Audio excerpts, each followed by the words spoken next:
Hello, viewers. Hello, listeners. Hello, everyone. Once again, you are welcome to MacD Literature Channel and to our class today.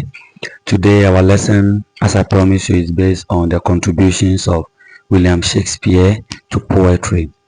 Now, as a background information, which is a form of reminder to you, William Shakespeare is a force to reckon with when it comes to writing poems, and he's a very monumental figure, a very key and important figure when it comes to one, the development of poetry and literature among the English, and two, the literature we have today in the world. You can never talk about any of this without mentioning William Shakespeare.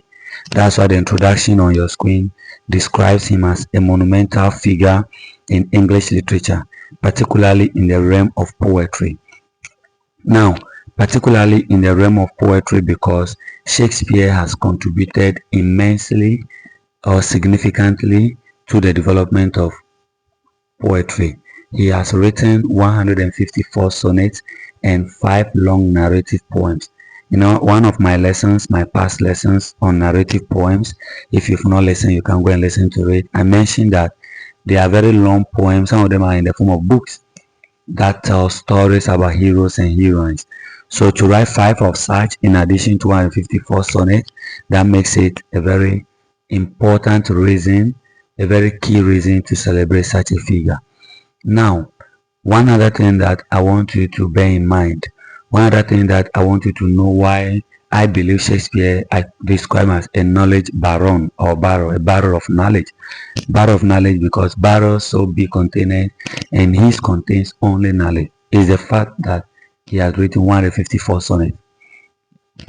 Now, if you are not a lover of poems, if you are not someone who writes poems, you will not understand when I say I believe and I love him and I praise him and I talk about him always because he has written 154 sonnets. Writing the sonnets alone might not seem a big deal to you, but I'm someone who loves writing poems. I can sit with you right now and look at your situations and just create a poem out of it. But I've struggled, I've wrangled, I've been tussling with the idea of writing 2 sonnets with the same rhyme scheme. It hasn't been easy. It's still on the table. Sometimes I get my 14 lines and I get my ideas, then I miss 1 or 2 lines that didn't rhyme well. You search for other words to get them, it's not fitting in. Sometimes you get the rhyme schemes right, you get the 14 lines correct, and your message is muddled. Your message will be misunderstood by your readers, so it's not easy. Now, let me break it down why I trust this man so much and why I love him so much. 154 sonnets follow the same rhyme scheme. A B A B for the first quatrain, C D C D for the second quatrain, E F E F for the third quatrain, and once let me take it over again. A B A B for the first quatrain, C D C D for the second quatrain, E F E F for the third quatrain, and G G for the last quatrain. Sorry for that. Sometimes it gets mixed up in my head. For the last quatrain, this has been his like style, his rhyme scheme. And for the 154 sonnet, he followed this rhyme scheme throughout. There was no time, none of his sonnets that you read and you not follow this rhyme scheme. That is one. Two, 154 poems, all sonnets, all 14 lines. None was 13, none was 12, none was 15, none was 18. All of them, none of them is more or less than 14 lines. Trust me, you can do that for one, you can do that for two, you can do that up to 10, you can do that up to 20. But if you do that over 100, then come and let me compare you to William Shakespeare. Has been a genius, has been a creative, ingenious, intellectual individual. But if you've not done that yet, then sit in your room or sit wherever you are now and let's put our hands together to celebrate William Shakespeare for his masterclass, for his greatness. Now, Shakespeare's development or contribution started within the Renaissance period, but it progressed into the 18th century period. So we are discussing the Renaissance era now, and I'm talking so much about Shakespeare. So maybe when we get to his main period, which is the 18th century, which some people prefer to be called the William Shakespeare period or the Shakespearean period.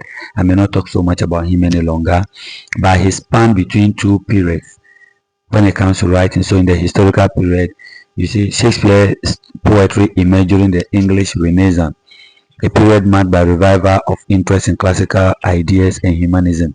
I talked about all this later, but it later progressed into the 18th century. Now let's look at some of the major themes in his poems. So if you are looking at Shakespeare's poem, you are going to read about love. Definitely the master of love. He even his tragedies were about love.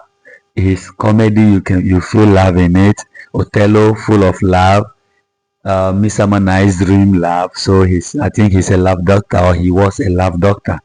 Then you can also read about beauty, about time, about mortality and immortality. You can find all these themes in Shakespeare's writing.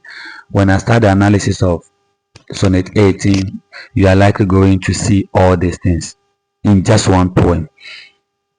Now, Shakespeare has written a lot of poems, 154 sonnets, 5 narrative poems. But let me just give you some very interesting sonnets that Shakespeare wrote.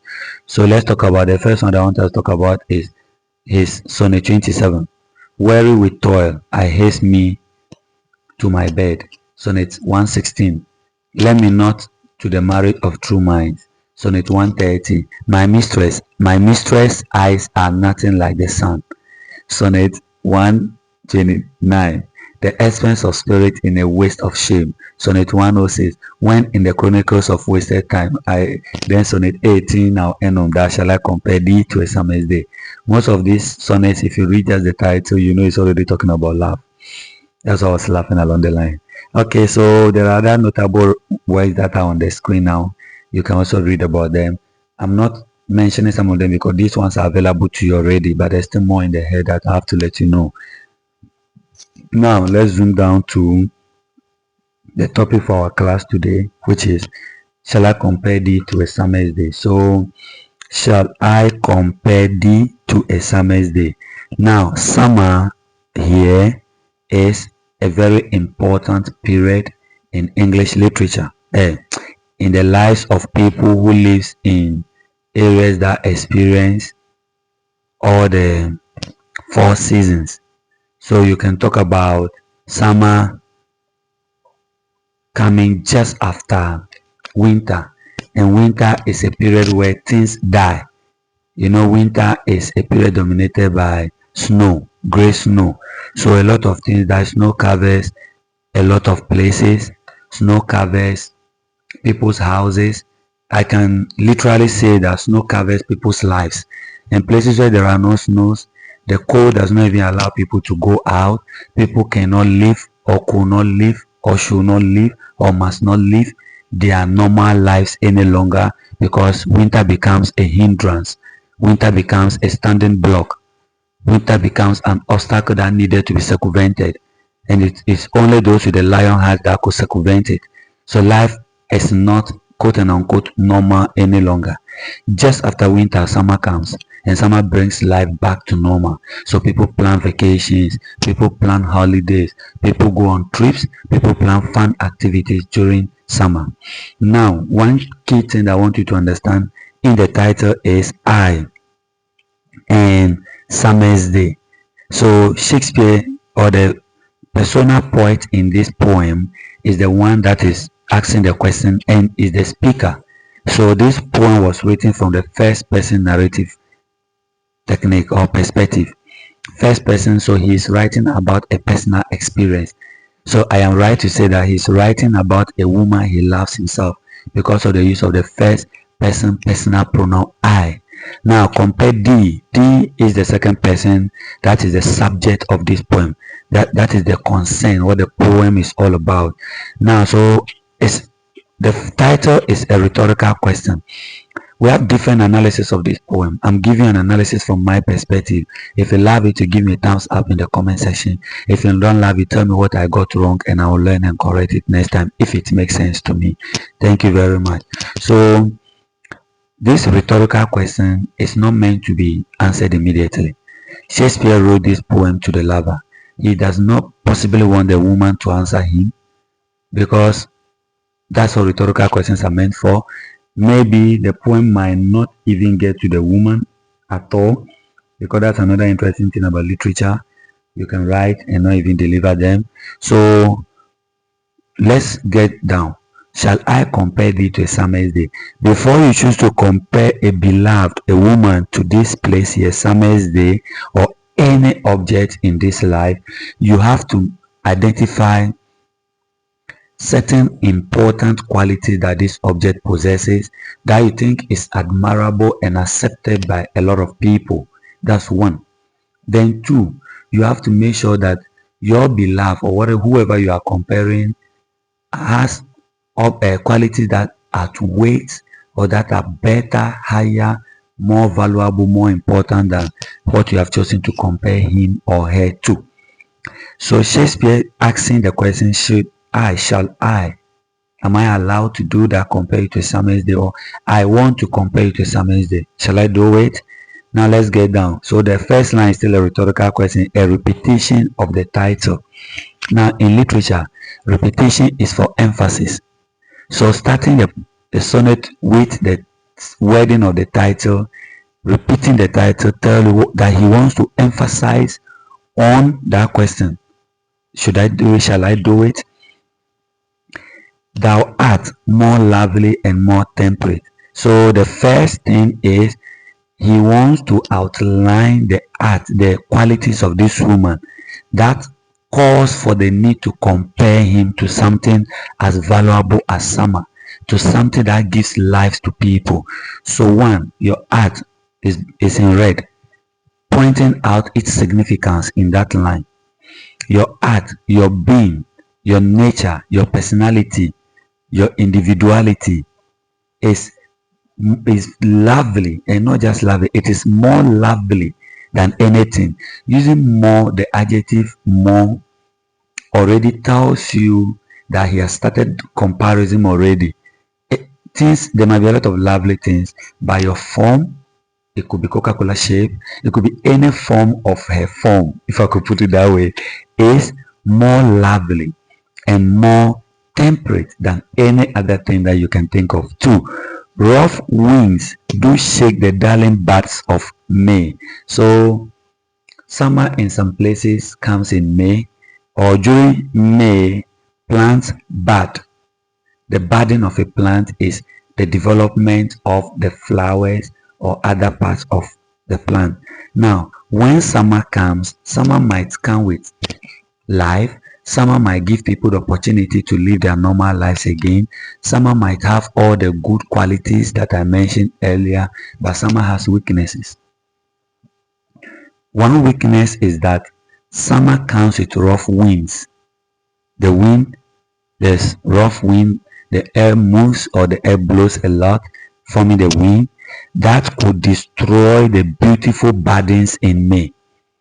The beautiful plants that were developing their buds, that were trying to bear fruit for people to eat, for people to feed on, and bearing flowers. Plants bearing flowers makes the plant beautiful. The flowers beautifies the plant. But summer has a weakness. One, its rough winds destroy these buds or this beauty.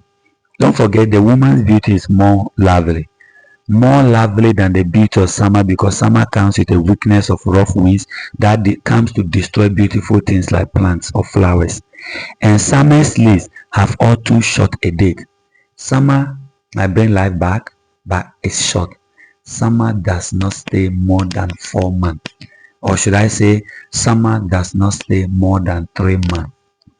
Now, if summer is so lovely but stays for a short period, goes and come back, your beauty, your art is forever.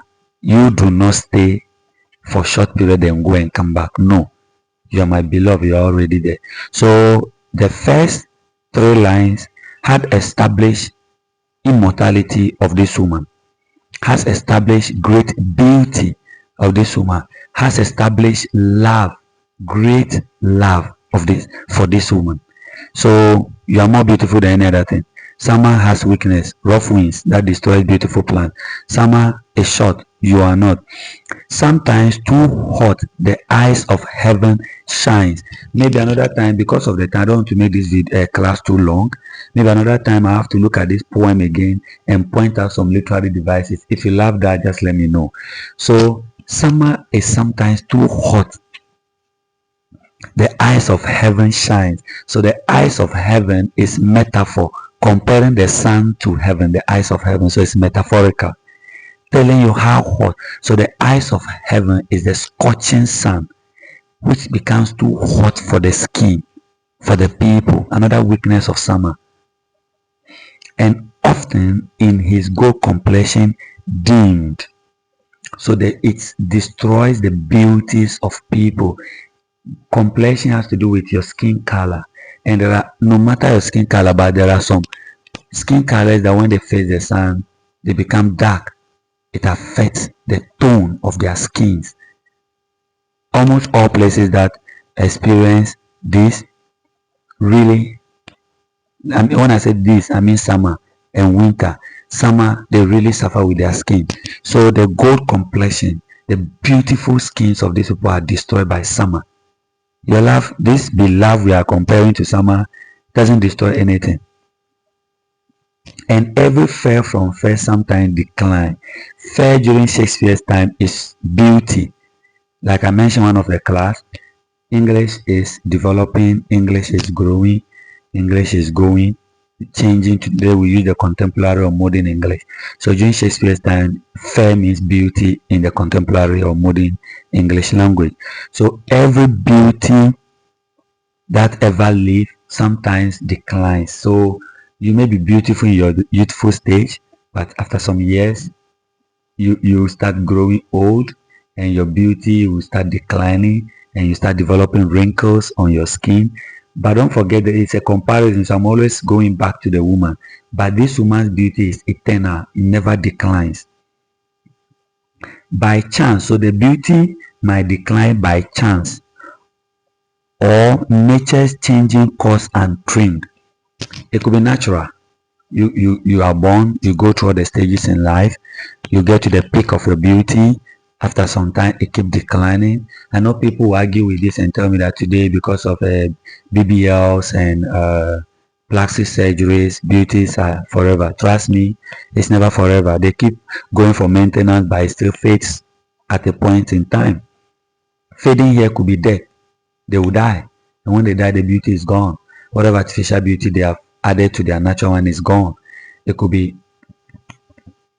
old age, something may go wrong and the beauty will fade. By chance means that you could get an accident and your beauty will fade. You could go for a plastic surgery and things will not go well. The doctor make mistake and your beauty will fade. So that is the chance that we are talking about, or naturally your beauty will fade.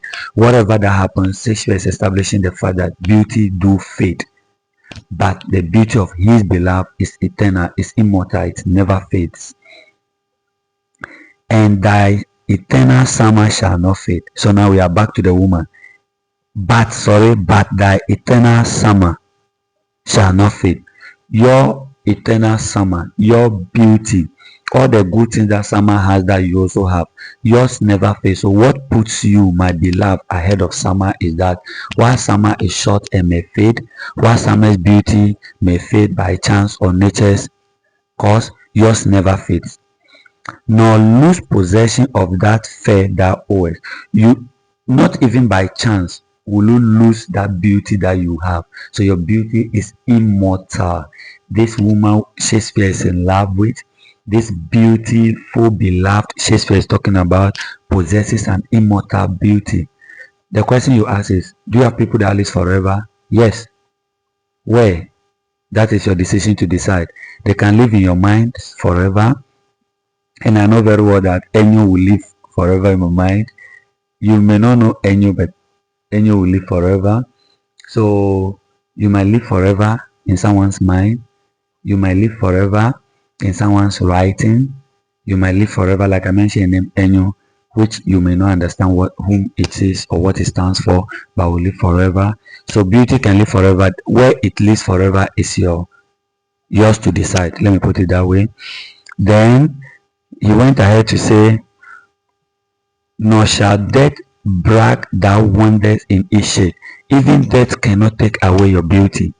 Every mortal thing dies, but because this beloved is immortal, death cannot take it away from the person. When in eternal lines to time thou growest. Good. So the beauty of this woman is in this poem. That's why it will never die. This poem was written over 300 years ago. We are still talking about it now. I'm still discussing it with you now. And we are still talking about this woman. So she will continue to live and live on forever and ever. Now, the couplet concludes everything just like Shakespearean or sonnets do. The couplet of Shakespeare's sonnet always tries to conclude on whatever that has been developed in the three quatrains. So this is why Shakespeare said the woman is immortal and her beauty will never fade. One, so long as so long as men can break or eyes can see, so long lives this, and this gives life to thee. So once there are people on, unless the earth is gone, no one is living. Once there are people on earth and these people can see and they can breathe, it gives you life, because they will see my poem, they will see this poem, they will read this poem, and once they read it, they will talk about you, they will discuss you, and this will give life to you. So the next slide looks at analysis of the poem, which I have done. I look at the rhyme scheme already, which you have on your screen. When you get here, you can pause it and read, because I'll not keep too long here, because I've done all these things already in the analysis. Then the next one looks at some themes and imageries. You get the image of summer being beautiful, bringing back life. You get the image of a woman whose beauty will never fade. You get the image of some qualities, some weaknesses in summer. Then the themes is immortality of love, or the beauty of his beloved, a lot of the transient of life, a lot of themes are there. You can pause it and read. Then we have significance and interpretations. I had done that, so you can pause and read, but listening to it alone means you have read this place already. Then conclusion. So Shakespeare's contribution to poetry, exemplified through his notable works and the profound analysis of sonnet 18 that I have done, have left an indelible mark on literary history. You can never wipe that away. His unique ability to blend thematic complexity with structural mastery ensures that his poetry remains a significant focus of study and admiration. As we reflect on this legacy, we are reminded of the timeless nature of his insights into love, beauty, and the human existence or experiences. Thank you for being part of today's class. I know it has been fun.